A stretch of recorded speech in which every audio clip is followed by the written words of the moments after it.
하나님 아버지 감사합니다. 부족한 자를 세워주셨사오니 또 말씀을 통해서 우리가 은혜 받기를 원합니다. 주님이 하시는 그 말씀들이 마음에 새겨질 수 있도록 역사하시고 정말 그 생명되어지는 것, 이론적인 것이 아닌 진실로 참이 되고 진리가 되는 그 생명의 역사를 우리가 경험하고 내가 가지고 있는 생명을 경험할 뿐만 아니라 나눌 수 있는 능력 있게 도와주시옵소서. 주여 오늘도 축복하시기를 원합니다. 또 멀리서 가까이서나 여러 가지 모양으로 말씀을 듣고 은혜 받기를 사모하신 영들에게 큰 복을 주시며 정말 내가 세상에 육체로 속하여 있으나 하나님의 사람이라는 것, 말씀을 담은 자라는 것, 또 그 말씀을 흘려줄 수 있는 그런 자라는 사실을 깨닫고 많은 이들에게 진리를 전가할 수 있는 능력 있게 도와주시옵소서. 주님이 오늘도 함께 하시길 원합니다. 성령의 역사, 충만한 그 역사가 있도록 우리를 축복해 주시옵소서. 함께 하시길 원하며 예수 이름으로 축복하고 기도했습니다. 자, 우리 오늘 누가복음 10장입니다.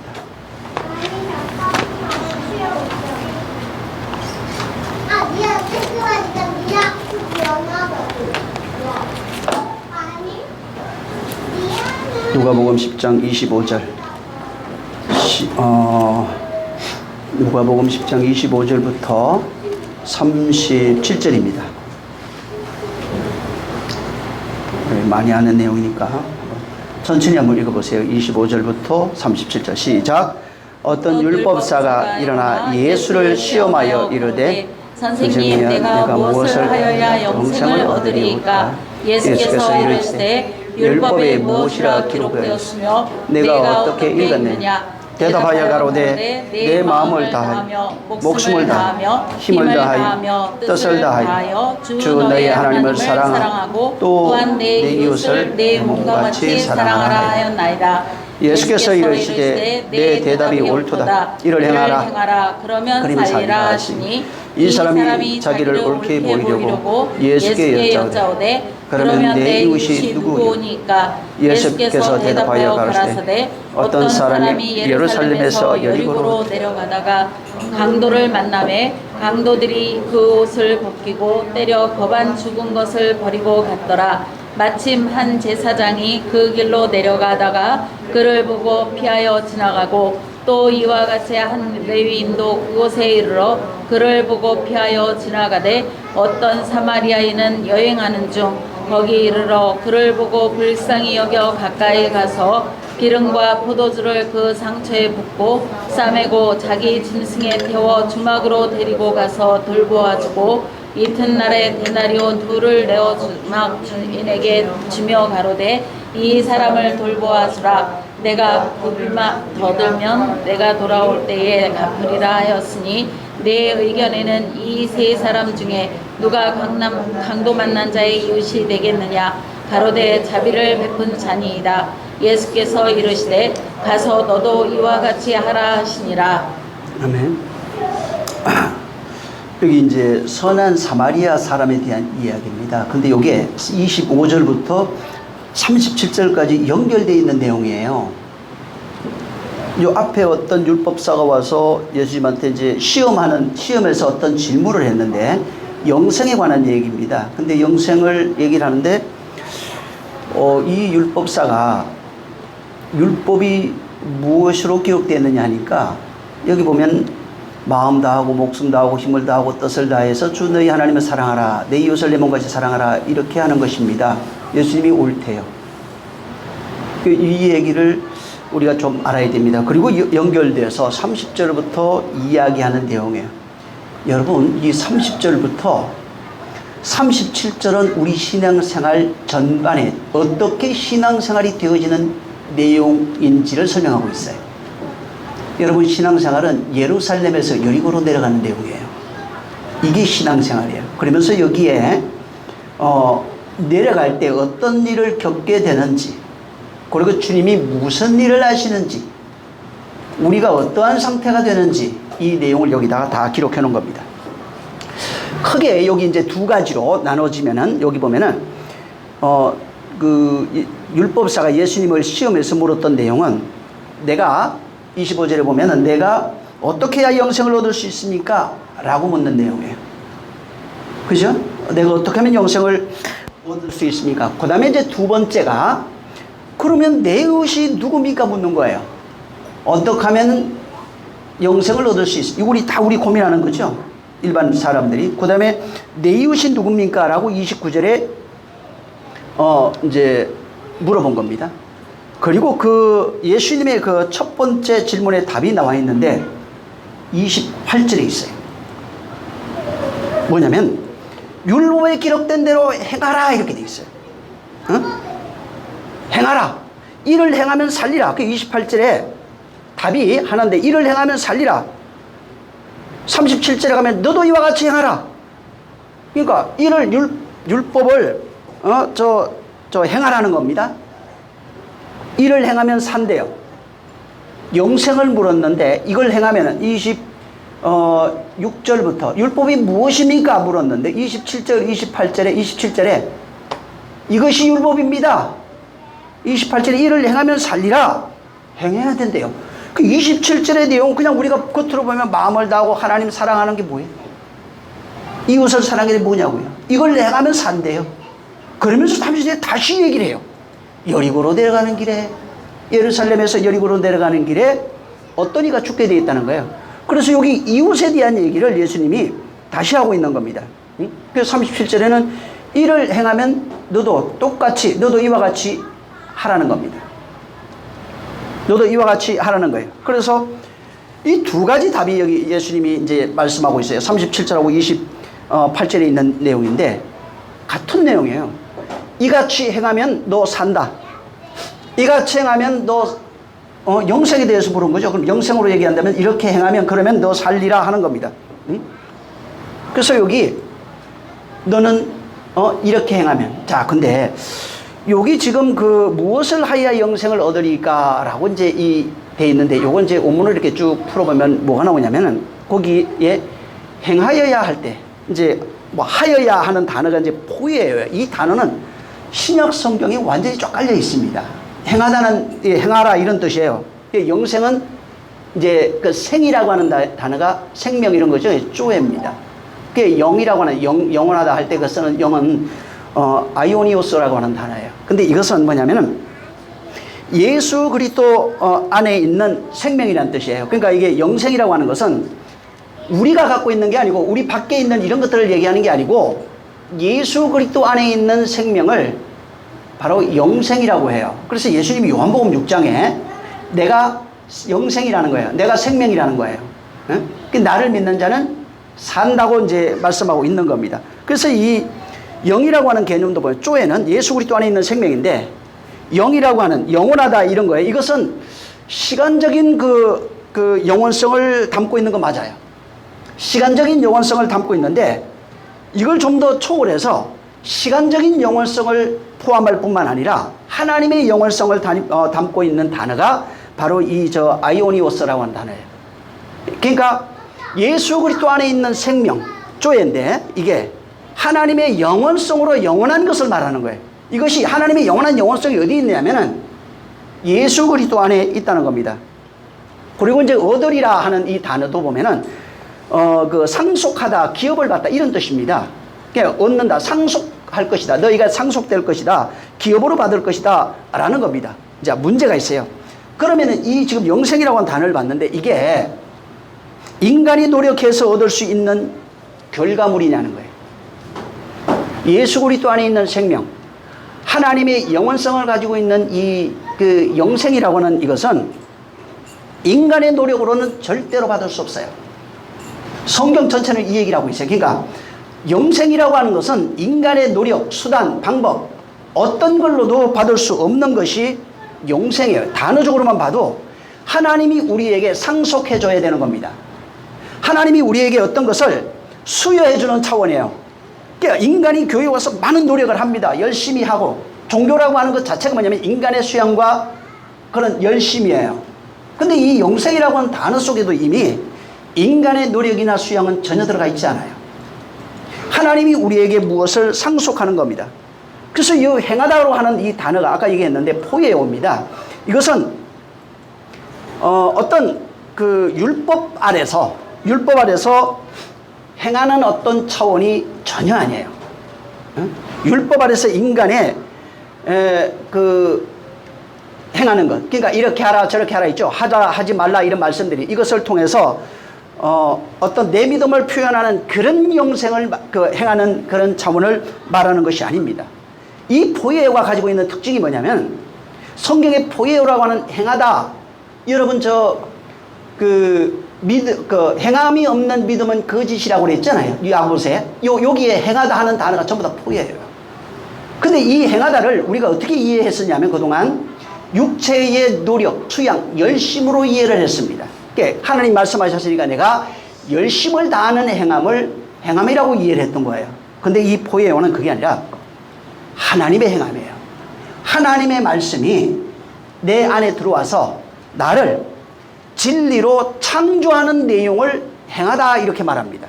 그래서 구약 신약에서는 이것을 포이에오 곧 행하다 이렇게 돼 있고 구약으로 가면 아사 동사를 쓰게 돼 있어요. 아사입니다. 이건 전부 다 뭐냐면 창조가 바라 창조가 있고 아사 창조가 있는데 바라는 없는 것에서 있는 것을 만드는 얘기를 하는 것이고 이 아사는 하나님의 말씀에 의해서 내 안이 새롭게 바뀌는 것, 새롭게 창조되는 내용을 아사라고 하는 겁니다. 그래서 하나님의 행하심을 말하는 이 신약의 단어 헬라어는 포이에오예요. 하나님의 말씀이 내 안에 들어와서 나를 진리로 만드는 그분의 행하심을 포이에오라고 하는 겁니다. 그래서 이 포이에오는 엄청나게 중요해요. 사람들은 이걸 무시하는데 이 행하는 하나님의 행하심이지 인간의 행함이 여기엔 전혀 한 가지도 없습니다. 만약에 인간의 행함으로 아까도 얘기했지만 영생이라고 하는 것이 인간의 노력과 수단으로 되어진다면 하나님의 행하심은 필요 없어요. 예수로도 오실 필요가 없는 거예요. 영생이라고 하는 것은 오직 하나님의 행하심이 있는 겁니다. 보통 우리 어떤 행동을 할 때 일반적인 사람들, 이 세상에 속한 사람들은 외적 억압, 그 다음에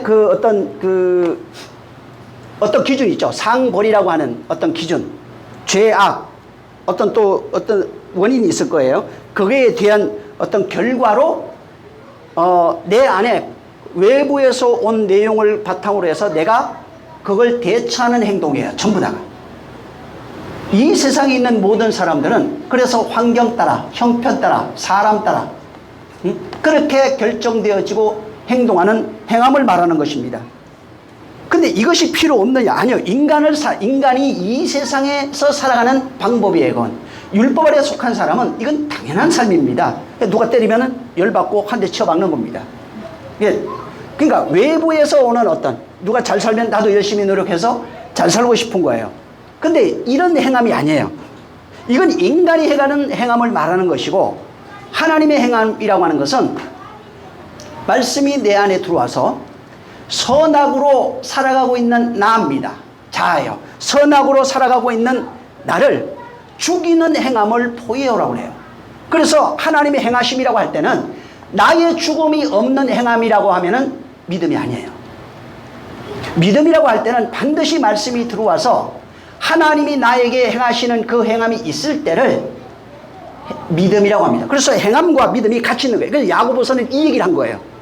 하나님의 행함이 있는 믿음이 진짜 믿음인 거야. 네가 상상하고 생각하는 하나님을 내가 믿습니다 하는 건 믿음이 아니야. 그건 가짜야. 하나님의 행함이 너희 안에 있을 때 이것을 온전한 믿음이라고 하고 그 믿음이 있으면 너는 그리스도인으로 변화되어져 가는 거야 라고 하는 겁니다. 그래서 실제 일반 사람은 외부에서는 외적인 그런 외부에서는 어떤 행함이에요. 사람들을 통해서 어떤 관계 속에서 사회 속에서 오는 그런 행함을 말하는데 이 성경의 행함은 내적에서 나오는 행함입니다. 그게 하나님의 행함이에요. 나의 행함이 없어요. 나의 행함이라고 하는 것은 그분의 행함에 내가 내어드리는 것밖에 없어요. 실제는 외적 행함이 필요 없는 게 아니에요. 그 외적 행함을 통해서 예를 들어서 어떤 이가 내가 병이 들었는데 혹은 어떤 사람이 가족이 어떤 형편이 안 좋아요. 이 형편을 해결하고자 교회에 나오는 사람도 있어요. 마찬가지죠. 외부에서 온 어떤 문제를 통해서 내적으로 인도받고 있는 내용은 맞는 얘기예요. 그거는. 전혀 필요 없다는 얘기가 아니에요. 하지만 내 자신, 그 혼이라고 하는 영혼이 바뀌는 이것은 인간의 노력이나 수단으로 되어질 수 있는 것이 전혀 없는 겁니다. 자, 그래서 지금 이 율법이라고 하는 세상이잖아요. 이 세상이 율법이라는 세상이고, 모든 인간은 율법의 법칙, 원칙이라고 합니다. 율법의 원칙 아래 속해서 살아가고 있는 겁니다. 그래서 율법의 원칙 아래 속해서 세상을 보고 자기 의지와 노력으로 살아가고 있는 거예요. 문제는 뭐냐면, 기독교는 하나님 앞에 믿음이라고 하는 것은 인간의 의지와 노력으로 내가 무엇을 행해서 하나님 앞에 온전한 사람이 될 수 있다고 생각하는 것 자체가 착각이에요. 이게 불가능한 겁니다. 인간의 노력과 수단으로 하나님 앞에 의로워지는 것은 착각이에요. 이 착각을 가지고 있던 사람들이 유대인들입니다. 이것은 내가 인간의 노력과 수단을 통해서 이 세상을 살아갈 때 능력을 발휘하고, 또 그 다음에 뭐 부자가 될 수 있고, 이건 가능해요. 그러니까 내 수단, 노력, 방법 이런 걸 가지고 세상에서 어떤 일을 이루는 것은 가능해요.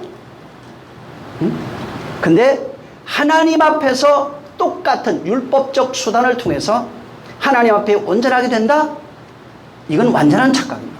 이 착각을 바리새인, 율법사, 서기관 이런 사람들이 가지고 있었던 것입니다.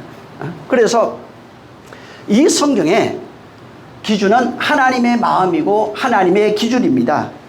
인간 스스로가 무엇을 가지고 어떤 생각에서, 상상해서, 노력해서 열심을 가지고 내가 하나님 앞에 나가면 하나님이 기뻐하실 것이라고 하는 생각 자체가 잘못된 겁니다. 하나님이 그것을 원하시는 것이 아니에요.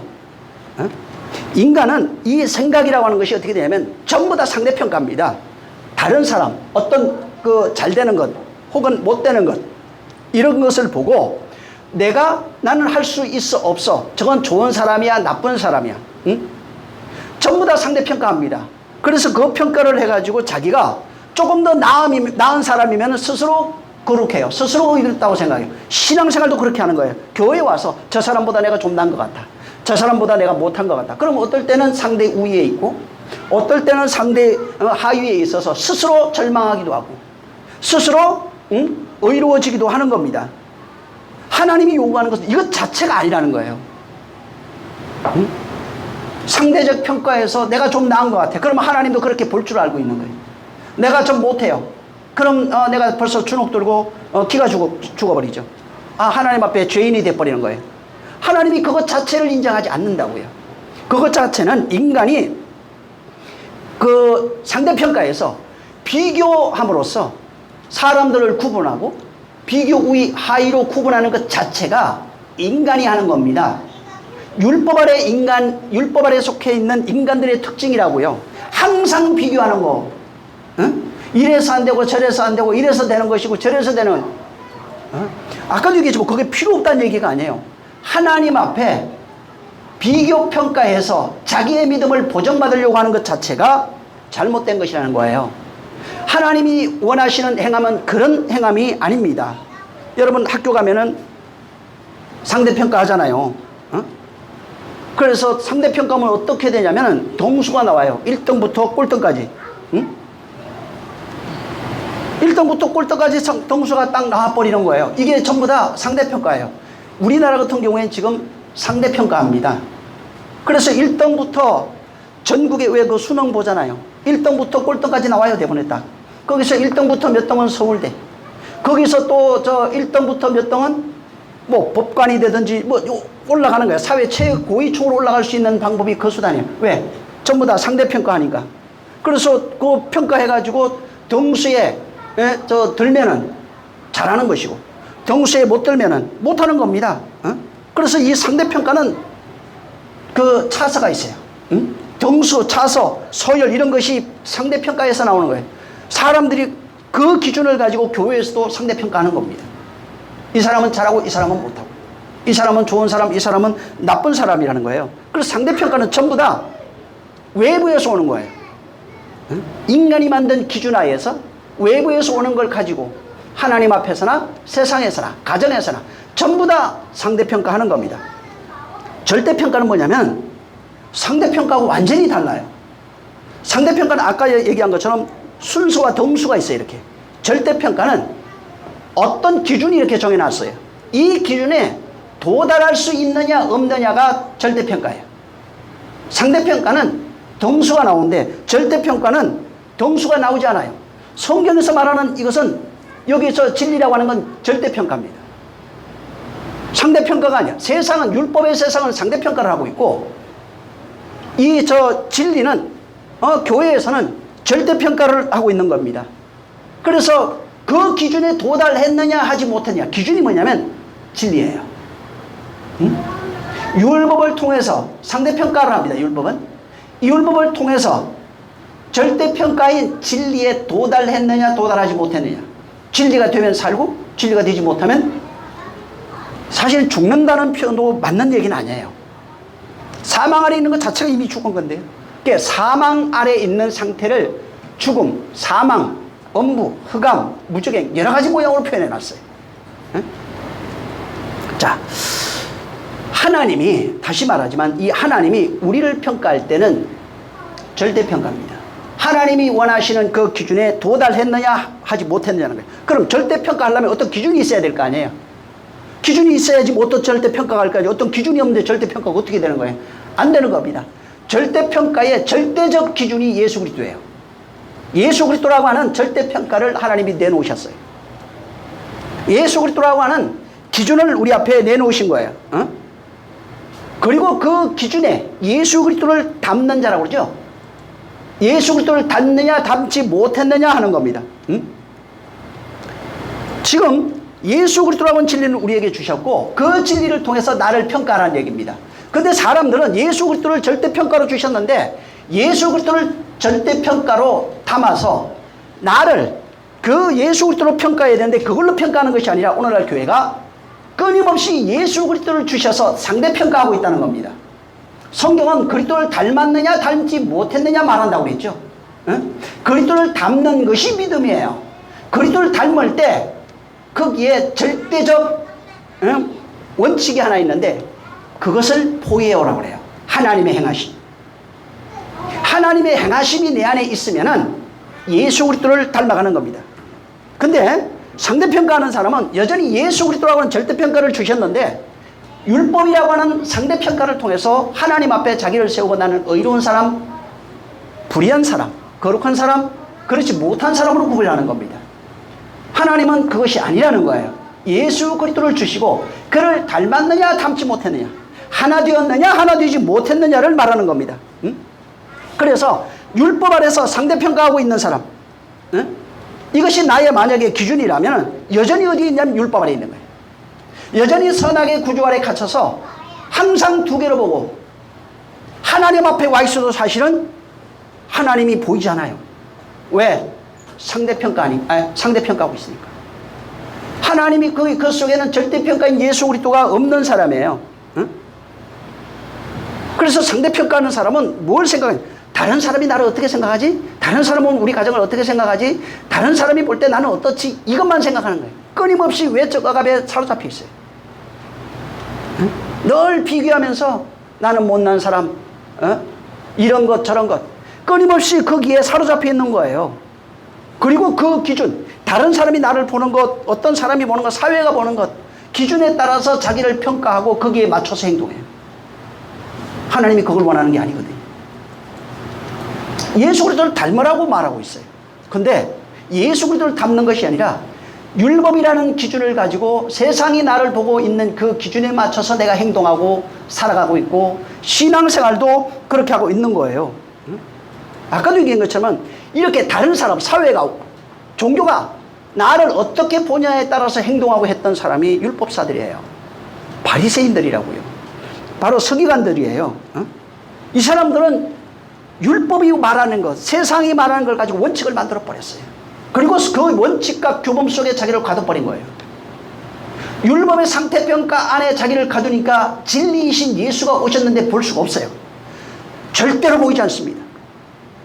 바로 앞에서 얘기를 할지라도 절대로 볼 수가 없어요. 왜?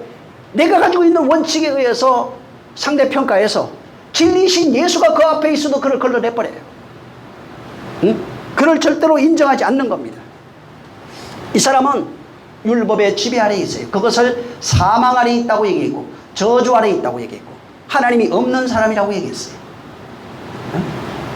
그러니까 끊임없이 자기들이 만들어 놓은, 세상이 만들어 놓은 혹은 종교가 만들어 놓은 원칙과 질서 속에 갇혀 있는 겁니다.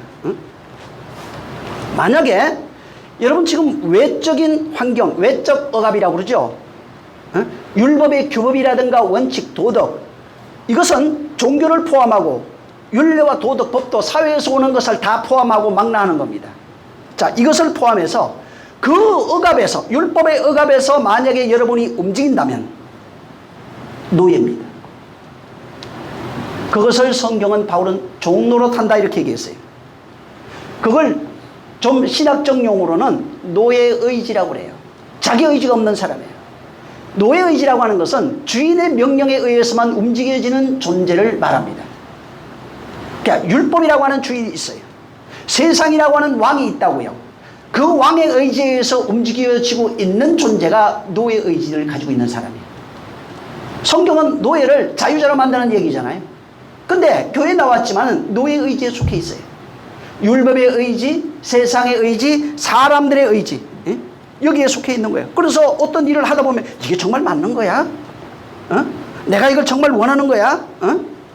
오늘날 지금 그 어떤 그 대학 혹은 뭐 대기업 이런 데 들어가잖아요. 시험 엄청나게 봅니다.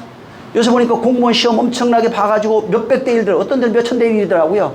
들어갔는데 어떻게 해요? 들어갔는데 한 1, 2년 있다 보니까 이거 정말 나하고 맞는 거야? 이거 내가 원하는 거 맞아? 아버지가 원하는 거 아니야? 세상이 원하는 거 아니었어? 들어갔는데 저번에 보니까 뭐 40몇 프로인가? 다 그만둬 버렸어요. 공무원 다 하고 싶잖아. 근데 들어가서 보니까 그게 아닌 거예요. 밖에서 볼 때는 화려한데 안에 들어가니까 전부 다 독이야, 이게. 나하고 맞는 게 하나도 없는 거예요. 응? 수백 대 1을 뚫고 들어갔어요. 올해도 그랬나요? 그 서울대, 연대, 고대 합격한 애들 많잖아요. 응? 근데 의대도 보니까 합격했는데 안 갔더라고. 서울대 안 가는데 굉장히 많아요. 옛날에 우리 때인가? 한번 나왔어요. 경쟁률이 너무 치열해. 그때는 우리 수능 시대가 아니니까 시험 봐고 들어갔는데 경쟁률이 너무 쉬우니까 서울대 법대인가 원서를 냈는데 얘가 공부 못하는 애거든. 돼버렸어요. 근데 왜 애들이 미리 지레 겁먹고 안 낸 거예요. 응? 그랬다가 얘가 한 3개월 만이니까 그만뒀어요. 갔는데 하나도 못 알아듣겠다고 그래가지고. 그러니까 사람들에 의해서 한번 해보는 거예요. 자기하고 맞는 일이 아니라고요. 세상이 원하는 것이고 사람들이 원하는 것이고 그런 겁니다. 그러니까 이런 인간의 내가 지금 행하고 있는 것이 잘 생각해요. 내가 행하고 있는 어떤 것들이 상대적인 것에 의해서 사람들, 사회, 국가, 가정, 부모, 자식 뭐 어떤 이런 것의 요구에 의해서 만약에 움직이고 있다면은 이게 노예의지예요. 기독교 안에 와서도 마찬가지예요. 내가 사람들에 의해서 그런 얘기 가끔 하잖아요. 교회 와서 밖에서 접촉사고하는데 막 나와가지고 욕박아가지고 개 막 하다가 좀 이따 보니까 저기 차가 들어갔는데 우리 교회 가더래. 근데 안에 가서는 안녕하세요 막 잘하는데 보니까 밖에서는 개판인 거야. 개차반이야 이게. 왜? 전부 다 가면 속고 있거든. 끊임없이 노예 생활하고 있는데 자기는 교회에 와서 웃고 있으니까 자유롭다고 착각하고 있는 겁니다. 이 현실을 발견해야 돼요. 왜 이 얘기를 하냐면은 뒤에 30절부터 나오는 이야기 때문에 그런 거예요. 응? 여기에 속해 있다는 사실을 전혀 알지 못하고 있는 거예요. 응? 끊임없이 세상이 보는 거, 사람들이 보는 거, 그냥 사람 잘하는 겁니다. 밖에서 잘하면 안에서도 잘해야 돼요. 안에서 잘하면 밖에서 잘하는 거예요. 이게 진짜 그리스도이네요. 응? 사람 교회 안에서는 잘하는데 밖에 나가면 못해요. 거짓말입니다. 응? 집에서는 잘하는데 밖에 나가면 뭐 이거 거짓말이에요. 밖에서 잘하는데 안에서 못하 똑같은 거예요 다. 왜? 전부 다 율법의 노예 생활하고 있거든요. 그러니까 볼 때만 잘하는 거예요. 교회 와서만 잘하는 거예요. 이게 여전히 성경은 이 얘기라. 그걸 발견해라. 이게 네 현실이다. 네가 지금 여기에 노예 생활하고 있잖아. 네가 그게 뭘 얘기하는 거야? 너 율법 아래 있잖아. 어? 너 율법 아래서 그런 노예 생활하고 있는데 그거 모르겠어? 아닌데요. 아이 기쁜데요. 아니라니까. 너 율법 아래 있다고. 이 얘기를 끊임없이 말하고 있는 겁니다. 여러분 아까도 얘기했지만 그리스도의 진리라고 하는 것이 뭐냐면 그 진리가 내 안에 들어오면 나의 의지를 삭제해버립니다. 나의 의지라고 하는 것은 나 혼이에요. 내 혼이 자라가면서 탑을 쌓아놨어요. 견고한 진을 만들었어요. 견고한 성을 만들었다고요. 그리고 그 진을 만들고 거기 왕으로 앉아있는 거예요. 그래서 내가 명령하는 거야. 다 하는 거야 막. 세상에서나 가정에서 사회 내가 다 하는 거야. 이게 왕이라고요. 이게 여리고성으로 표현되어 있는 겁니다. 견고한 진 여리고성에 바울이 그걸 깨닫고 너희 안에 견고한 진이 있다는 거예요. 높아진 지식, 학문, 생각 모든 것들. 이것이 견고한 진이 있어요. 근데 그리스도의 복음이라고 하는 것, 진리라고 하는 것은 너희 안에 들어와서 너희가 세워놓은 그 진, 성 이런 걸 전부 다 파괴시키고 그 안에 왕으로 앉아있는 그 혼을 죽여버린다는 겁니다. 혼의 의지를 전부 다 삭제한다는 거예요. 응? 왜 그렇게 하시냐면은 인간의 노력과 의지로 네가 만드는 그것으로는 하나님에 의해 도달할 수 없기 때문에 그런 겁니다. 그래서 바울이 이것을 깨닫고 한마디로 그냥 설명했어요. 믿으면은 의가 나타난다고. 믿어봐라면 의라. 내가 예수 믿습니다. 말이 아니라는 거예요. 믿음의 결국이 구원에 이르는데 그 믿음이라고 하는 게 뭐냐면 하나님의 행함이 없는 믿음은 믿음이 아니라고 야고보서가 얘기한 거예요. 그래서 하나님의 행하는 그 믿음이 있어야 믿음이라고 하는 것이 너희 안에 완성될 것이 아니냐라고 말하는 겁니다. 응? 그래서 율법의 구조 아래 노예 생활하고 있는 사람은 끊임없이 옳고 그름 선악의 구조 아래 빠져 있지만 하나님의 행하심이 있는 사람들은 그리스도의 진리가 나의 의를 전부 다 빼앗아가 버립니다. 내 기준을 전부 다 삭제시켜 버린다고요. 내가 가지고 있는 원칙들을 전부 다 삭제하는 거예요. 이 과정을 경험하지 못하면 그리스도인이 안 된 거예요. 그냥 종교인이라고요. 하나님이 나의 의지를 삭제하고 있는 삭제하는 그것을 자기가 나의 죽음을 누가 느껴요? 내가 알 거 아니에요. 내가 죽어가고 있는 걸 내가 알 거 아니에요. 병든지가 알잖아요. 병들면 죽어가고 있는 거 자기가 알잖아요. 율법에 병들어서 죽어가고 있는 걸 알 거 아니에요. 그걸 치료하는 건 내가 나아지고 있는 것도 알 거 아니에요. 누가 아는 게 아니에요. 목사님 아세요? 모른다니까? 어떻게 알아? 응? 하나님이 행하는 그 믿음이 없다면은 그래서 믿음은 행함과 함께 하는데 하나님이 행하는 믿음이 있느냐? 이게 진짜야! 이렇게 얘기한 거예요. 저 믿습니다. 아니, 내가 행하는 게 없잖아. 그럼 가짜예요. 그건 율법이에요, 그냥. 응?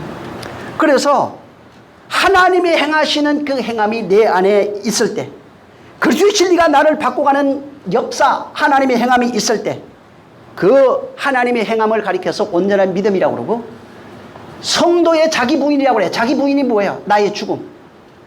십자가 지는 삶이 뭐예요? 나의 죽음.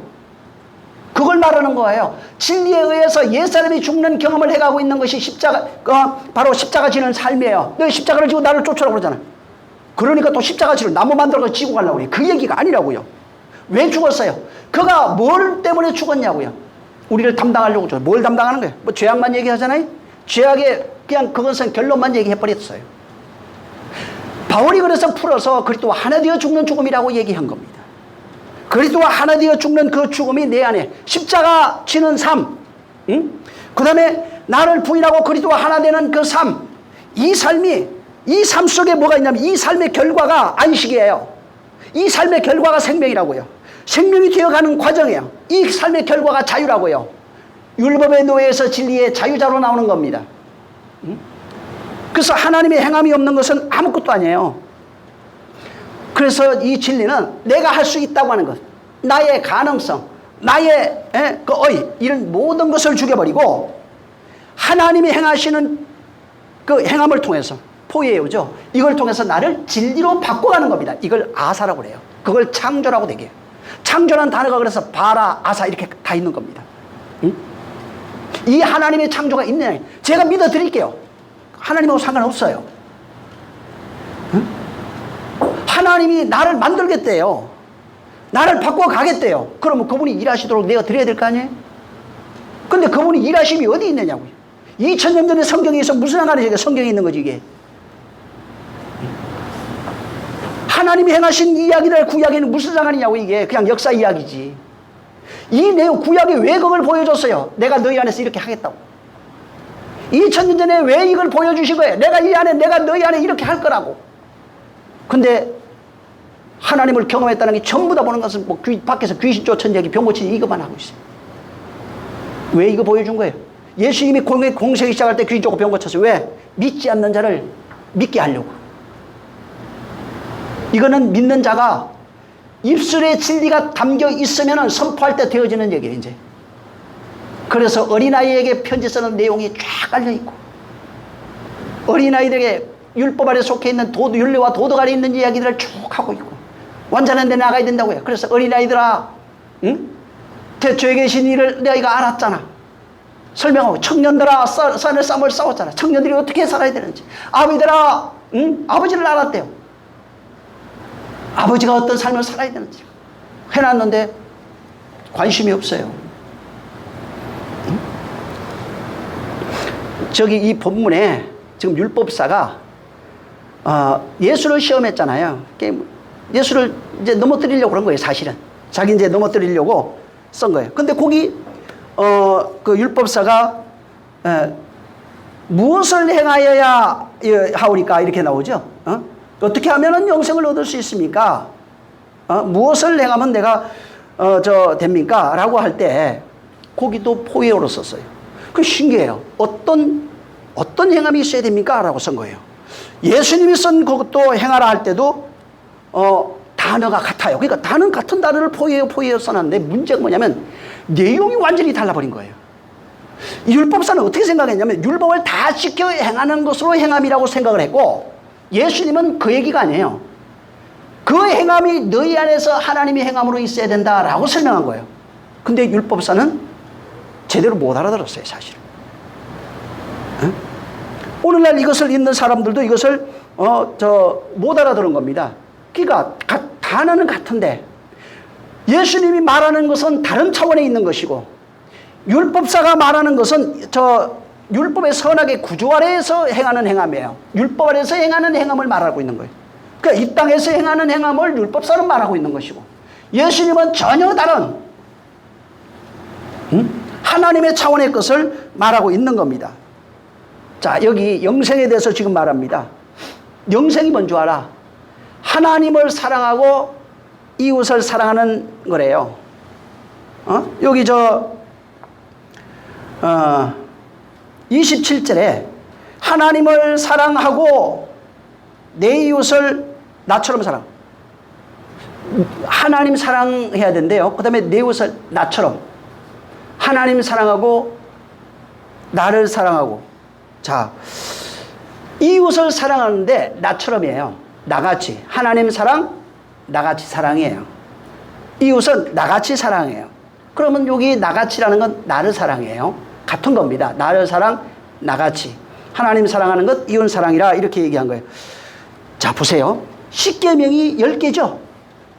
10개인데 앞에 5계명을 대신계명, 하나님을 향한 계명, 뒤에 5계명을 대인계명, 대신계명과 대인계명이 합쳐져 있는 것이 10계명입니다. 자, 문제는 대신계명이 보이지가 않아요. 대인계명은 볼 수 있어요. 대신계명은 다른 차원의 것이고, 대인계명은 이 차원에 속해 있는 거예요. 자, 보세요. 하나님 사랑이죠? 하나님 보이지 않아요. 초월적인 존재예요. 형상이 전혀 없어요. 무형상, 물질이 아니신 분이에요. 자, 보세요. 그럼 하나님 사랑이라고 하는 것, 보이지 않는 하나님, 형상이 없는 하나님을 사랑하는데 이게 말 그대로 초월적인 거예요. 형이상학적이라 이게 말이에요. 완전히 볼 수도 없고 아무것도 없어요. 근데 보세요. 내 이웃을 내 몸같이 사랑하는 것, 이것은 볼 수 있는 거예요. 현실적이라고요. 대신계명은 볼 수 없는 계명인데 대인계명은 볼 수 있고 현실적인 거예요. 역사 속에서 얼마든지 할 수 있는 게 6계명부터 10계명에 있는 내용입니다. 자, 다시 말합니다. 하나님 사랑이 있죠? 하나님 사랑, 예수님 사랑이에요. 이게 보이지 않죠? 자, 보이지 않으면 어떻게 돼요? 추상적이에요. 하나님 봤어요? 하나님 사랑하라가 초월적인 거라고. 이건 형상이 없는 거예요. 굉장히 추상적인 거예요. 응? 자, 그러면은 하나님 보이지 않죠? 사랑 보여요, 안 보여요? 안 보이는 거예요. 명사인데 이게 안 보여요. 이게 그래서 어떻게 생각하면 하나님은 보이잖아요. 사랑도 안 보이는 거예요. 자, 관념적이라고 그러죠. 생각으로 존재하는 것. 응? 추상적이에요. 보이지 않는 거예요, 말 그대로. 자, 하나님과 사랑은 보이지도 않고 추상적입니다. 그리고 이게 생각에 속해 있어요. 관념적이에요. 그래서 이게 실제 보이는 것으로 이렇게 말하는 것이 아니라 그냥 말 그대로 실체가 없이 이름만 존재하고 있어요. 하나님도 볼 수가 없고 사랑도 실체가 없어요. 볼 수도 없어요. 근데 이름은 지금 존재하고 있는 거예요. 자, 그러면 이제 보통 어떻게 하나님 어디 있어요? 사랑이 어디 있어요? 하나님의 본질은 도대체 뭐예요? 사랑이라는 게 정말 있나요, 지금? 그 이름만 있는 거예요. 보이지가 않아요. 모든 사람이 볼 수 있는 것들도 아니에요. 자, 보세요. 사랑이라고 하는 것은 사랑, 추상적이죠. 어떤 존재는 없어요. 존재는 없는데 이름은 있어요. 근데 사랑이라고 하는 게 이름은 있는데 이것을 어떻게 볼 수 있냐면 사랑이라고 하는 것을 행하는 그 사람을 통해서 사랑이 증명되는 거예요. 사랑은 보이지도 않고 굉장히 추상적입니다. 근데 사랑이라고 하는 것은 행하고 있는, 내가 사랑을 행하고 있으면 나와 대상만 있을 뿐이에요. 근데 그게 보이지가 않아요. 내가 사랑한대요. 너 사랑해. 그러면은 나와 대상은 분명히 존재하는데 사랑이 보이지가 않는 거예요. 그래서 요거를 보이지 않는 거 있죠. 보이지 않는 하나님, 보이지 않는 사랑이 있어요. 요거를 증명하려고, 이것을 정의하려고 만든 것이 규칙입니다. 규범이에요. 사랑이라고 하는 것을 보이지 않아요. 추상적이에요. 하나님도 마찬가지예요. 그래서 이것을 정의하려고, 사랑이 어떤 것인지 정의하기 위해서 만든 것이 규범, 규칙인데 이걸 율법이라고 해요. 사랑이 안 보여. 하나님도 안 보이는데 율법은 보이지 않는 것을 사람들이 이해할 수 있도록 나타내는 것이 바로 이 율법이에요. 자, 보세요. 남자가 여자를 사랑해요. 보여요, 안 보여요? 어떻게 알아요? 자, 예를 들면은 내가 좋아하는 게 있어요. 내가 뭘 좋아해요? 어떤 걸 좋아해요? 근데 사랑이 어떻게 보이냐면 저 여자가 좋아하는 것을 내가 사서 그에게 주면은 사랑이 보이는 거예요. 나 이거 좋아해. 근데 그거 좋아하는데 안 해줬어요. 그러면 사랑이 없는 거예요. 말로 하는 거예요, 그거는. 사랑이라고 하는 것은 뭐가, 그러니까 보여지는 걸로 증명이 될 수 있는 거예요. 그러니까 보이지 않는 사랑이 어떻게 되냐면 그 사람이 좋아하는 어떤 화장품, 그 가방, 여러 가지 있겠죠. 그 사람이 좋아하는 어떤 걸로, 음식을 좋아하는 음식도 있겠죠. 그렇게 나타나는 거예요. 또 그 물질이 아니더라도 보이지 않는 사랑이, 이 사람을 내 꼭 안아줬어요. 그렇게 보이는 것으로 나타나는 거예요. 추상적인 것이 보이는 어떤 현실로 나타나는 겁니다. 그래서 이 세상에서는 보이지 않는 어떤 추상적인 거잖아요, 그게. 추상적인데 이것들이 바로 보이는 어떤 행동, 행위, 물건 이런 것을 통해서 얼마든지 나타나고 있는 겁니다. 그래서 율법이라고 하는 것, 그 규칙, 원칙 이런 것들이 있잖아요. 이런 것들이 이것을 통해서 저게 사랑은 보이지 않는데 저게 나를 사랑하고 있는 거야. 그 행동을 통해서 혹은 그가 나에게 준 어떤 선물을 통해서 나타나고 있는 겁니다. 자, 그래서 이 사랑이라고 하는 것은 지금 이 세상에 마찬가지로 보여지는 거예요. 보여지는 것을 통해서 보이지 않는 것이, 보여지는 행동, 이런 걸 통해서 보이지 않는 그 사랑을 증명해낼 수 있는 겁니다. 그래서 사실은 교회도 마찬가지예요. 교회도 하나님 사랑한다고 그러잖아요. 하나님 사랑하라고 그래요. 자, 하나님 사랑하는 걸 어떻게 표현했어요, 율법은? 구약이 많이 나와요. 보이지 않는 거잖아요. 지금 사랑이 안 보이네요. 하나님 사랑해요. 어떻게 표현하고 있는 거예요? 물건으로 나와요. 하나님 사랑하고 이게 뭐예요? 보이는 11조로 나타난 거예요. 보이는 헌금으로 나타난 거예요. 보이는 물건으로 나타난 거예요. 보이는 양으로 나타나는 거예요. 보이는 행동으로 나타나요. 그래서 가부도 돌아보는 이런 행동으로 나타났다고요.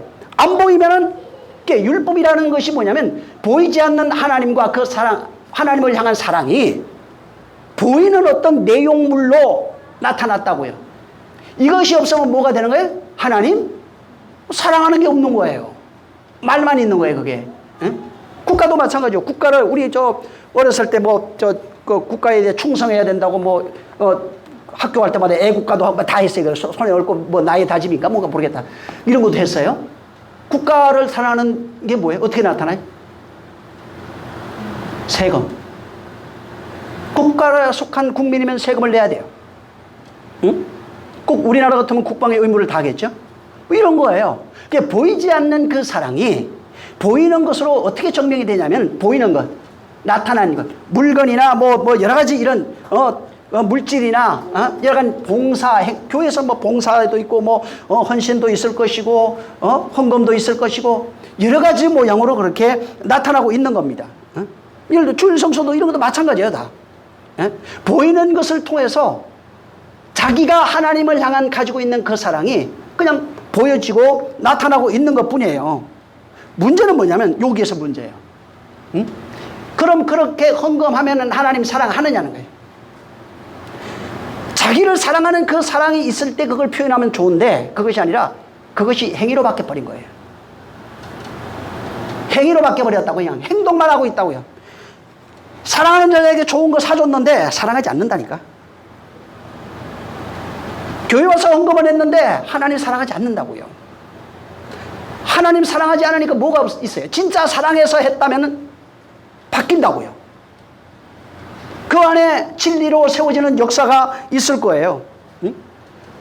근데 규칙과 규범만 남아있으니까 예를 들어서 헌금 안 했어. 수일 성수 안 했어. 어떻게 됩니까? 다시 억압에 사로잡히는 거예요. 또 노예가 되는 거예요. 자유가 없는 거예요. 율법이라고 하는 것은 하나님을 향한 나의 사랑을 표현할 수 있는 방법이었는데 이것을 규례와 규칙으로만 원리로만 남겨둔 거예요. 그러니까 뭐만 하는 거예요? 마음은 없이 그냥 행동만 하는 겁니다. 응? 마음이 없어요, 전혀. 하나님을 정말 사랑하는 자가 예물을 통해서, 봉사를 통해서, 헌신을 통해서 11조나 감사나 연문나 이런 걸 통해서 표현한 거예요. 근데 사랑이 없어요. 그냥 의식만 남았다고요. 그러니까 하나님이 없는 사람이에요. 여전히 율법 11조는 했고 헌신을 했고 봉사도 했는데 하나님이 없다고요. 여전히 율법의 노예로 살아가고 있는 그 삶이 되는 것뿐이에요. 하나님은 초월적인 분이잖아요.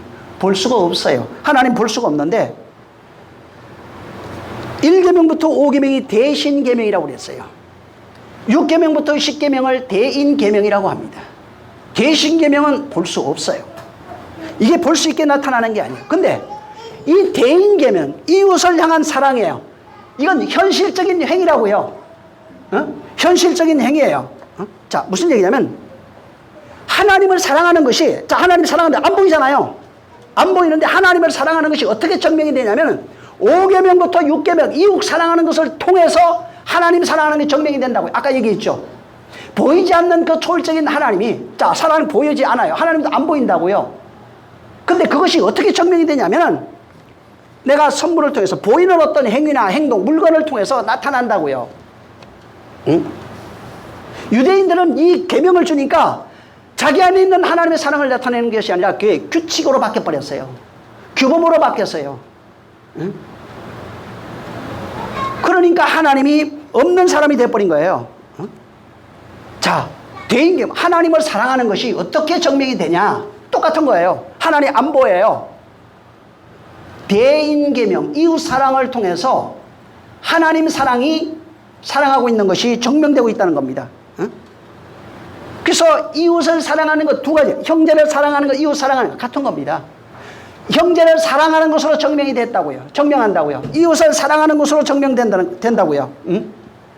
그래서 뭐라고 설명했냐면 요한일서에 이웃을 사랑하지 않는 자는 하나님을 사랑하지 않는 자라고 선언했어요.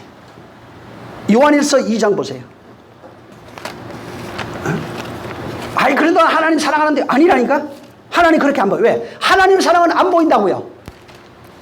요한일서 2장 3절 4절 5절까지 있죠. 자, 3절부터 5절 시작. 우리가 그의 계명을 지키면 이로써 우리가 저를 아는 줄로 알 것이요 저를 아노라 하고 그의 계명을 지키지 아니하는 자는 거짓말하는 자요 진리가 그 속에 있지 아니하되 누구든지 그의 말씀을 지키는 자는 하나님의 사랑이 참으로 그 속에서 온전케 되었나니 이로써 우리가 저 안에 있는 줄을 아노라. 네, 저 안에 거한다 하는 자는 그 행하시는 대로 자기도 행할지니라. 그가 행하시는 대로 자기도 행할지니라. 자, 4장으로 가보세요.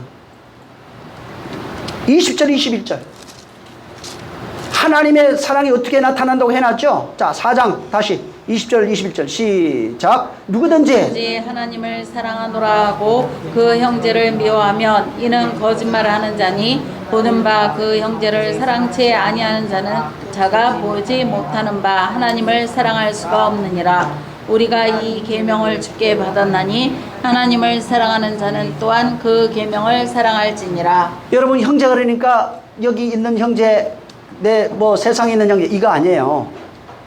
성경의 형제는 예수 그리스도예요. 이웃이 예수 그리스도예요. 그를 사랑해서 그와 하나 된 자가 되면은 먼저 그를 사랑해야 돼요. 그를 사랑하는 것을 통해서 하나님 사랑이 나타나는 거예요. 그와 하나 되면은 하나님 사랑이 나타나요. 그러면 하나님의 사랑이 우리 안에 있어요. 문제는 내가 그와 하나 되어서 그리스도인이 됐을 때 세상에 있는 형제를 사랑할 수 있어요. 세상에 있는 형제에게 사랑이 뭐예요? 그 형제에게 하나님같이 사랑할 수 있다고요. 하나님의 일방적 은혜와 진리로 세워지는 그 역사가 있다고요. 우리 안에 내가 가지고 있는 그 은혜와 진리를 그에게 전해주는 것으로 사랑이 나타난다고요. 그러면 그가 먼저는 은혜 받게 돼요. 은혜 받으면 그 안에 누가 일해요? 하나님이 일하시는 거예요. 하나님이 행하시는 거예요. 내가 하는 게 아니에요. 응? 그렇게 나타난다고요. 그래서 보이는 것을 통해서 보이지 않는 것이 증명이 되고 있는 겁니다. 여러분 이 본문에 아까 내 이웃을 내 자신같이 사랑하래요. 내 자신같이 내 이웃을 나같이 사랑하라는 거예요. 그냥 사랑하지 말고 내 자신같이 사랑하래요. 내 자신과 하나 되어져 있는 거예요. 그러니까 이웃 아까 요한일서 4장에 이웃 20절 21절에 이웃이나 그 형제 있죠. 이것을 내 자신같이 사랑하라는 거예요. 자, 그러면 이제 여기 있어요. 보세요. 이웃이 누구예요? 여기 지금 예수님이 그 얘기하고 있는 거예요. 본문에 내 자신과 이웃을 내 자신같이 사랑하라 그러니까 그럼 이웃을 알아야 될 거 아니에요. 이웃을 모르면은 절대로 내 자신같이 사랑할 방법이 없어요. 사람들 또 가서 옆집 가가지고 또 밥 해줄 거야 아마. 옆에 가서 사람들 도와주는 걸로 나올 거예요. 원문에 이 너 자신같이 사랑하라가 어떻게 되어 있냐면 너 자신처럼 너의 이웃을 이렇게 되어 있어요. 너 자신처럼 너의 이웃을 그렇게 사랑하라 이렇게 되어 있어요. 근데 이웃이 보통 이웃은 복수잖아요. 단수로 되어 있어요. 하나예요.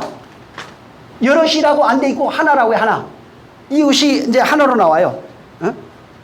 여러분 저 이웃이라고 할 때 고대 이웃은 어떻게 되냐면 혈연관계입니다.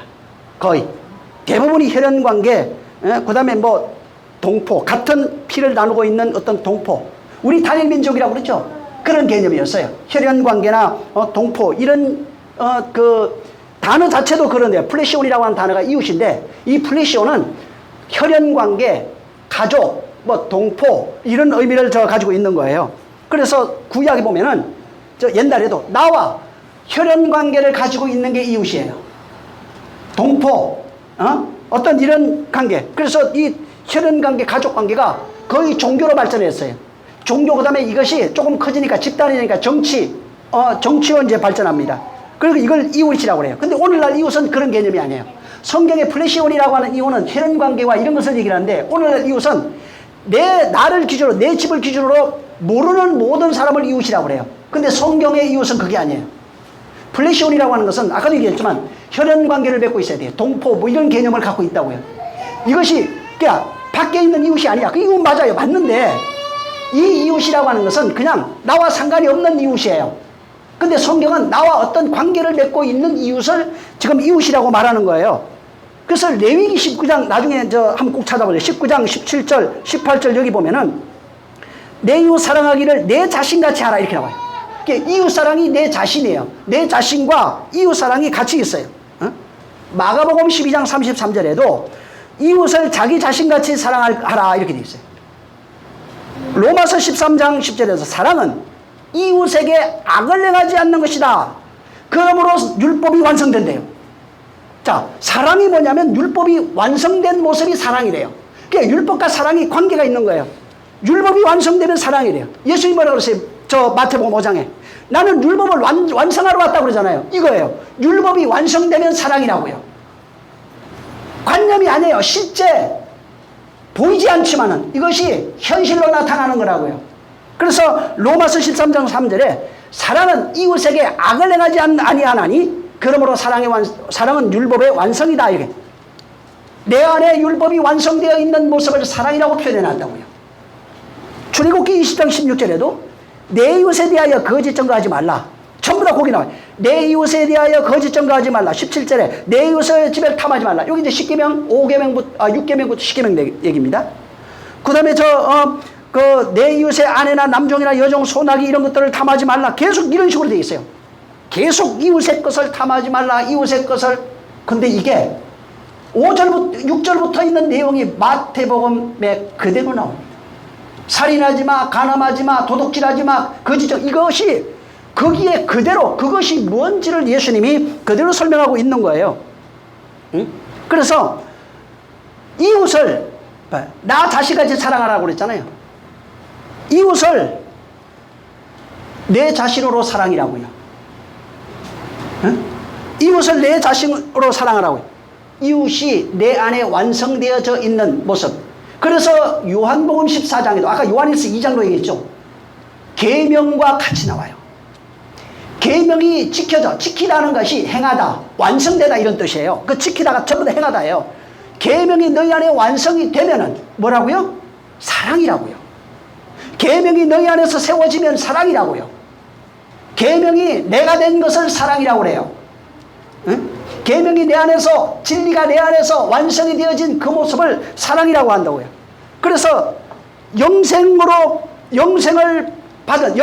성도들, 영생을 상속받은 성도들, 생명된 성도들의 모습이 이웃을 나로 사랑하는 거예요. 이웃을 나로 사랑. 그래서 6계명부터 10계명이 있는 것이 나 사랑이 돼야 된다고요. 그게 내 안에서 계명이 완성돼야 된다 이 말입니다. 그래서 그것을 이웃의 걸 탐하지 않는 것, 도둑질하지 않는 것, 거짓증거 이런 식으로 전부 다 표현하는 거예요. 그래서 사랑이 로마서에도 얘기했지만 악하고 관련돼 있다고요. 악, 도둑질하지 마, 거짓증거하지 마, 살인하 이런 거 나오잖아요. 간음하지 마. 이거하고 관련돼 있다고요. 사랑이.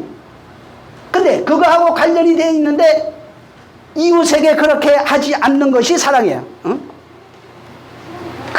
하지 않는다는 얘기는 5계명부터 6계명이 내 안에 완성이 되어서 나로 존재해야 돼요. 내용이 먼저 깨달아야 된다고요. 그게 살인하지 마가 이웃이라고 했잖아요. 예수를 살인하지 않아야 돼요. 이웃이 아니에요. 이 살인 들어다 쓴 거 맞아요. 그럼 예수를 살인하지 않는 게 뭔지 알아야 된다고요. 예수를 간음하지 않는 게 뭔지, 하나님이 이게 너 나를 간음하는 거잖아. 이게 너 지금 살인하고 있잖아. 너 지금 나에 대해 거짓 증거하고 있잖아. 이 얘기를 하고 있다고요. 지금 그 내용의 의미를 깨달아 가지면은 사랑된 자가 돼요. 그러면 생명이 그 안에 넘치는 겁니다. 그래서 영생을 상속받은 자는 하나님은 보이지 않아요. 근데 그 사랑이, 보이지 않는 그 사랑이 나로 증명이 된다고요. 이웃을 나로 사랑하는 거예요. 사랑은 계명을 지키는 거예요. 무슨 얘기냐면 계명과 하나 되었다 이 말이에요. 계명이 내 안에 세워졌다 이 말이에요. 계명이 나라고 하죠. 예수님이 내가 계명으로 왔어요. 진리로 왔어요. 생명으로 왔어요. 그게 내 안에 세워졌다고 하는 것은 그와 내가 하나 됐다는 겁니다. 내가 그 생명이 사랑된 자가 되면은 6계명부터 10계명이 사랑으로 내 안에 완성이 되면은 내 안에서 영생이 있다고요. 내가 이런 말이 영의 생명이라고 그랬잖아요. 영생이 있다고요. 내적 생명이 있는 사람이에요. 그래서 보이지 않는 사랑이 나로서 증명이 된 거예요. 응? 나로서 그것이 나타난 거예요. 자, 그걸 어떻게 설명하냐면, 자, 이거 보세요. 자, 30절 한번 읽어보세요. 본문에. 이걸 다시 설명해요. 30절 시작. 예수께서 대답하여 가라사대 어떤 사람이 예루살렘에서 여리고로 내려가다가 강도를 만나매 강도들이 그 옷을 벗기고 때려 거반 죽게 된 것을 버리고 갔다. 이렇게 되겠어요. 자, 예수님이 지금 설명해요. 이웃이 누굽니까? 몰랐어요. 그러니까 이제 설명해 주는 겁니다. 어떤 사람이 예루살렘에서 여리고로 간다. 이게 구원의 여정이에요. 나중에 왜 그런지 한번 찾아보세요. 구원의 여정은 예루살렘에서 여리고로 가요. 이거 똑같은 얘기예요. 제자가 예수님이 부활한 이후 어디로 갔어요? 제자 둘이 예루살렘에서 여리고로 가다가 저서 만나는 거예요. 에? 갑니다. 가는데 여기 강도들을 만났는데 죽게 돼버렸어요. 거반 죽게 됐다고 나옵니다. 자, 근데 마침 여기 31절 3절 제사장도 지나가고 레위도 지나가고 33절에 사마리아인이 와요. 이게 뭐예요? 이거는 예수님이 선한 사마리아인으로 오셨다는 얘기예요. 왜 이렇게 표현할 수밖에 없어요? 유대인이잖아요. 이방인으로 오셨다고요. 응? 율법 아래 있는 자는 그를 이방인으로 볼 수밖에 안 보여요. 사마리아인, 상종할 수밖에 없는, 상종하지 못할 자로 밖에 안 보이는 거예요. 응? 자, 우리가 이거 강도 만났다고 그러잖아요. 강도가 율법이에요. 쉽게 말하면. 응? 내가 무슨 얘기냐면 내가 율법의 억압 아래, 폭력 아래, 저주 아래 노예 생활하고 있다는 사실을 그걸 얘기하고 있는 거예요. 네가 지금 앞에 율법 얘기했죠? 선은 저 율법사는 5계명부터 6계명을 얘기를 하는데 그거 맞아. 근데 너는 껍데기로 알고 있잖아. 껍데기로 행하고 있는 것이 율법에 폭력당하고 있는 거예요. 강도 만난 거라고요. 응? 껍데기로 율법을 지켜 행하는 것이 강도 만나서 폭행이 당하고 있고 억압당하고 있고 그만 죽게 돼버렸어요. 그래서 율법 안에 있으면 뭘 알아요? 죄인인 걸 깨닫고 죽게 됐잖아요. 나는 죽었습니다 할 수밖에 없는 거예요. 그게 이 강도 만난 자의 얘기예요. 곧 우리 얘기예요. 근데 그 얘기에 그를 데려다가 먹이고 입히는 얘기 나오죠. 진리를 먹이고 진리로 싸매주는, 은혜로 싸매주는 얘기가 이 지금 그 30절부터 나오는 얘기예요. 예수님이 우리를 율법에 폭행당해서 강도 만나갖고 죽게 되었는데 그를 데려다가 은혜와 진리로 싸매고 진리를 먹이는 내용이에요. 그래서 그가 우리를 사랑하는 모습이 그냥 말로만 하는 그런 것을 말하는 게 아니에요. 그것이 아니라 그가 우리에게 나는 은혜와, 예수 그리스도를 뭐라고 그래요? 요한복음에 은혜와 진리로 오셨다고 그랬잖아요. 은혜 베풀어야 돼요. 실질적 나는 그의 이웃이에요. 또 그가 나를 형제로 여겼어요. 그래서 형제 치고 막 나와요. 나중에 그가 친구는 그가 은혜 베푼 자들이에요. 은혜 베풀어서 진리를 먹이는 자들이에요. 응? 그래서 강도 만난 우리를 실제 말로만 하는 것이 아니라 실제 우리에게 은혜와 진리로 싸매시고 은혜로 싸매고 진리로 먹이는 내용을 여기다가 해놓은 것입니다. 그리고 그렇게 은혜와 진리가 된 사람이 역사를 살아갈 거 아니에요. 우리가 남아있는 수명이 있잖아. 살아가면서 우리의 삶 속에서 인생 속에서 내가 받은 그 은혜와 진리를 그대로 흘려주는 그 상태가 사랑된 자들이에요. 은혜와 진리를 안 자들이에요. 그래서 나중에 한번 여기 누가복음 그 10장 그 35절에 주막 주인 나올 거예요. 이것도 한번 찾아보세요. 한번 생각해 보세요. 주막 주인이 도대체 누구인지. 판토쿠스라고 하는 단어인데 이 단어는 파스라고 하는 모든이에요. 데코마이라고 하는 단어, 받다, 영접하다 이 뜻이에요. 이 단어, 그러니까 주막 주인, 그러니까 또 저 술집 주인 생각하면 안 돼요. 그 내용이 아니에요. 문자적으로 뭐냐, 어떤 뜻이냐면 오는 사람을 모두 받아들이는 자 이런 뜻이에요. 예수님 내게 오는 자를 거부하지 않는다고 그랬잖아요. 그 얘기를 하고 있는 거예요.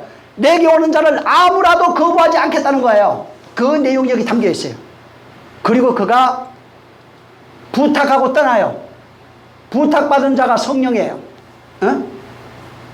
우리를 진리로, 은혜는 예수고 진리로 먹이시는 이는 성령이라고요. 그 내용을 여기다 다 담아놨어요. 이걸 한번 보세요. 그래서 진짜 그렇게 예수님이 이웃을 어떻게 했어요? 이웃에게 거짓말하지 않았어요. 근데 우리는 살인하고 있고 간음하고 있고 거짓말하고 있고 거짓 증거하고 있고 이웃의 것을 탐하고 있어요. 내용을 모르니까 율법으로 지켜야 행하는 것을 의로, 자기 의로 생각하고 있는 거예요. 예수님을 진짜, 여러분 여기 본문에 뭐냐면 진짜 구원받은 사람이 어떻게 되어지는 줄 알아? 영생이 어떻게 되어지는 줄 알아? 30절에 예루살렘에서 바로 여리고로 가다가 강도 만난 사람이 영생이 될 수 있다고 얘기하고 있는 겁니다. 무슨 얘기냐면은 율법의 강도 당해야만 천국에 들어갈 수 있어요. 그것을 깨달은 자만, 율법의 강도 만나서 여기 뭐라고 있는 것을 다 빼앗겨서 그만 죽게 돼 있다고 그랬잖아요. 율법의 강도 만나서 자기 모든 소유 다 뺏겨야 돼요. 그만 죽게 돼야 돼요. 그래야 은혜가 필요해요. 은혜를 갈구하게 돼 있어요. 은혜와 진리를 갈구하게 돼 있어요. 그래서 섬한 사마리아인으로 오신 예수, 이방인이에요. 그들 눈에는 율법을 껍데기로 지키는 자들에게는 그는 이방인이에요. 그래서 죄인의 친구요, 사마리아 사람들 친구가 될 수밖에 없는 거예요. 그가 오셔서 우리를 은혜로 싸매시고 진리로 치료하는 그 과정을 겪는 겁니다. 근데 강도 만나지 아니하면은 구원받을 수 없어요. 강도 만나지 않고 율법을 껍데기로 지키는 자가 누구예요? 율법사, 서기관, 제사장, 바리새인들 이런 거 전부 다. 이런 사람이 뭐 하는 거예요? 성경에 있는 것을 가지고 자기 의를 챙기는 사람들이에요. 자기 의의 만족을 위해서 살아가는 사람들. 그래서 모든 교회에서 행하는 모든 일들, 당시에 이제 성전에서 했겠죠. 자기 의의 만족을 위해서 헌신하고 봉사하고 충성하고 모든 것들. 그래서 나만 구원, 내 가족 구원, 내 만족, 자기의 이런 것을 세우고 챙기기 위해서 살아가는 자예요. 근데 그런 것이 강도를 만나야 된다고요. 그래야 은혜의 치료를 받을 수 있어요. 그래야 구속받을 수 있는 겁니다.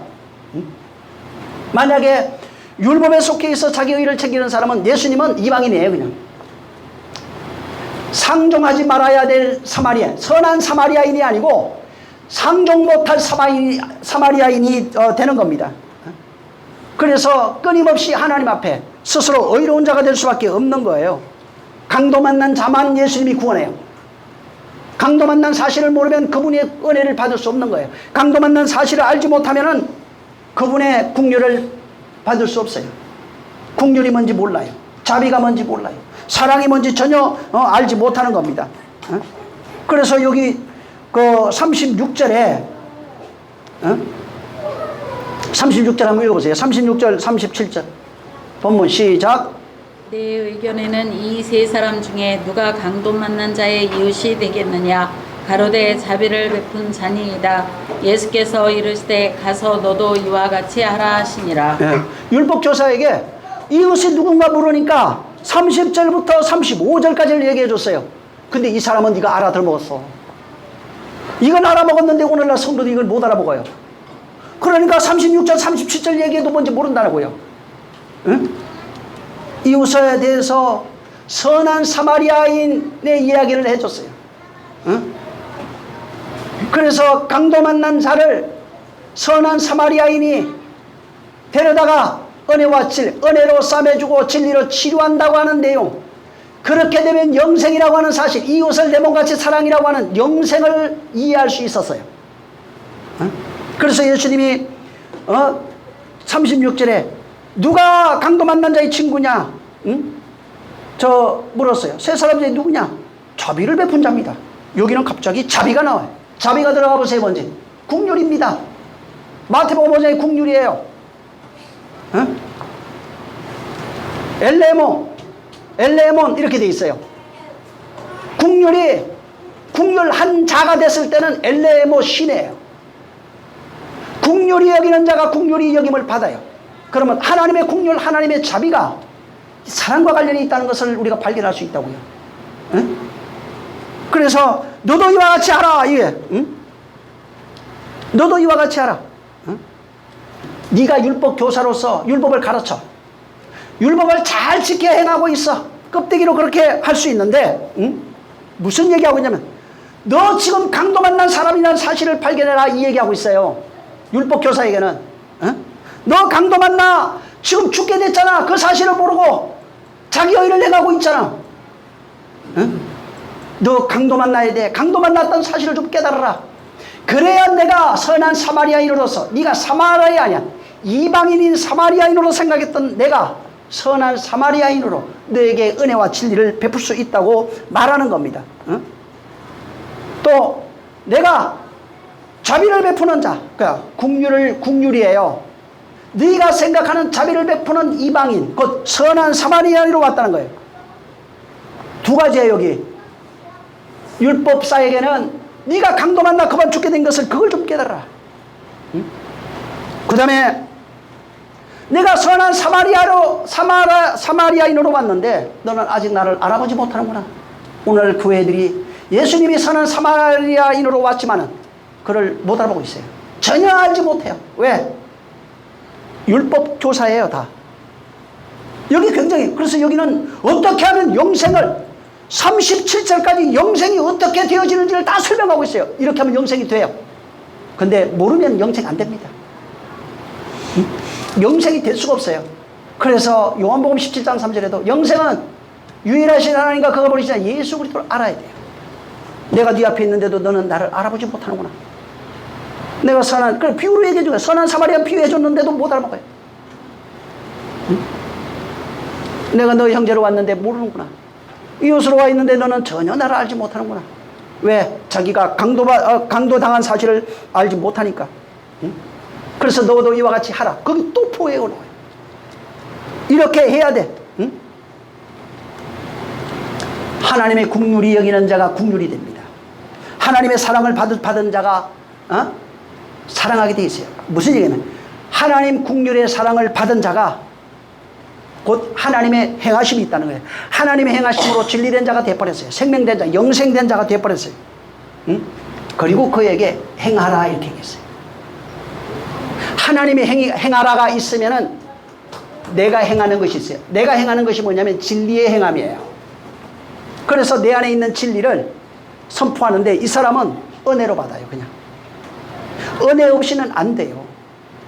율법 없이는, 율법은 수단이라고 했잖아요. 율법 없이는 은혜와 진리를 발견할 수가 없어요. 응? 율법에 강도당한 사실을 발견하지 못하면은 선한 사마리아인의 국률과 자비라고 하는 사실을 발견할 수 없어요. 응? 그래서 오늘날 수많은 사람이 자기가 율법에 강도당해서 그만 죽게 된 사실을 전혀 모르고 있어요. 그러니까 끊임없이 외적 억압에 의해서 자기의 의를 챙기는 자가 되는 거예요. 자기의 의의 행위, 육체의 행위, 보여지는 행위만 챙기는 거예요. 또 사람들에게 요구하는 것도 그것밖에 없어요. 그리고 평생 교회 다니지만 율법의 노예로 살아가는 겁니다. 근데 그 상태를 예수님은 강도당했잖아 얘기했어요. 율법사야, 네가 지금 강도당했잖아. 이거 25절부터 있는 내용이에요. 다.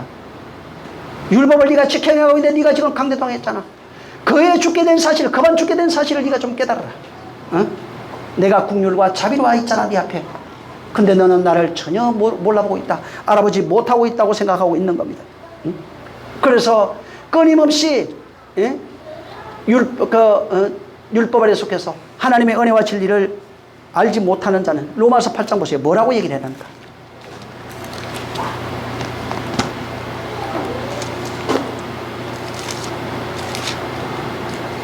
8장 2절 한번 읽어보세요.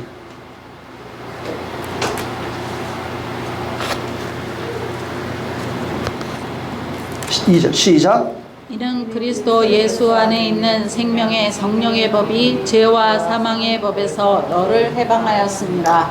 예, 이미 생명과 성령의 법이 있는데 이것은 죄와 사망의 법 아래에 있는 너를 해방하기 위한 거예요. 그러니까 생명과 성령의 법이 없으면 여전히 죄와 사망의 법 안에 살 수밖에 없어요. 그래서 율법이 육신으로 말미암아 연약하여 할 수 없는 그것을 하나님은 하시나니 죄로 인하여 자기 아들을 죄 있는 모양으로 보내사 육신의 죄를 정했어요. 육신이 뭐라고 돼 있어요? 죄의 모양이에요. 육신이 죄래요.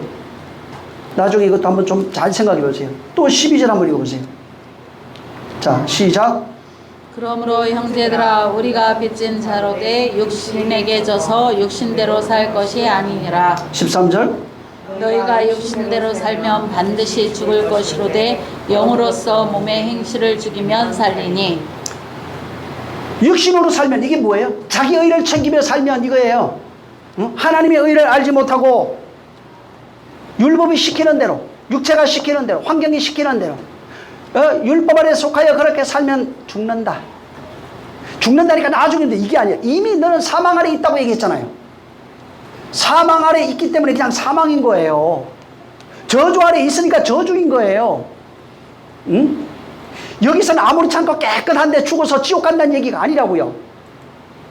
지금의 현실이, 율법 아래 있는 현실이 그렇다는 거예요. 율법 아래 있는 현실이 사망이요, 저주요, 괴로움이요, 슬픔이요, 눈물이요, 고통이요. 얼마나 많이 얘기해놨습니까? 구약 전체 시편에도 널려있어요, 이게. 율법 아래 있는 현실이 무적행이요, 엄부요. 얼마나 많이. 다윗이 고백해, 나를 이 엄부에서 건져주소서, 이 어둠에서 나를 건져줘.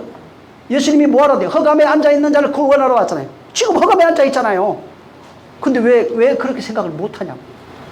지금 우리의 현실, 율법 아래에 있는 현실을 그렇게 표현해 놓은 거라고. 응? 그래서 하나님의 의를 모르면은 자기 의만 세울 뿐이에요. 그러면은 생명 없어요. 영생 없어요. 생명이 왜 여기서 생명을 만들어야 되는가? 생명이 돼야 영생이야. 그래서 요한복음 6장을 꼭 읽어보셔야 돼요. 잘. 생명이 돼야 영생. 무슨 얘기야? 여기 생명된 자가 되면 여러분 육체 벗을 때 영원한 나라가 있어요. 응? 영의 나라예요.